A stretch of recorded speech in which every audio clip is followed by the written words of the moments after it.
চাঁপাইনবাবগঞ্জ সীমান্তে ভারতীয় সীমান্তরক্ষী বাহিনীর হামলার প্রতিবাদ ও দিল্লির আগ্রাসনের বিরুদ্ধে ঢাকা বিশ্ববিদ্যালয় এলাকায় বিক্ষোভ মিছিল করে আগ্রাসন বিরোধী শিক্ষার্থীরা। শনিবার রাতে ভিসি চত্বর থেকে শুরু করে হলপাড়া ঘুরে ভিসি চত্বরে এসে শেষ হয় মিছিলটি। বিক্ষোভ মিছিল থেকে ভারতীয় আগ্রাসন রুখে দেওয়ার আহ্বান জানান শিক্ষার্থীরা। এ সময় সীমান্তে হত্যা হলে বাংলাদেশ তার কড়া জবাব দেবে বলেও হুঁশিয়ারি দেন তারা। ভারতীয় আগ্রাসন বাংলাদেশের মানুষ চায় না উল্লেখ করে বিক্ষোভকারীরা বলেন, দিল্লিকে লাল কার্ড দেখিয়ে আমরা ভারতীয় আধিপত্য আর চাই না। বাংলাদেশের মানুষ চোখে চোখ রেখে কথা বলতে শিখেছে। দেশের 1 ইঞ্চি মাটিতে ভারতের থাবা পড়তে দেবে না বলেও শপথ নেন বিক্ষোভকারীরা।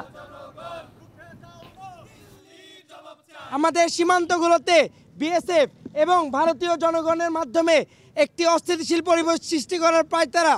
আপনারা যদি সীমান্তে কোনো ধরনের বিশৃঙ্খলা কিংবা সহিংসতা করার চেষ্টা করেন, তাহলে বিজেপি সহ পুরো বাংলাদেশের জনগণ আপনাদের কিন্তু জবাব দিতে প্রস্তুত রয়েছে।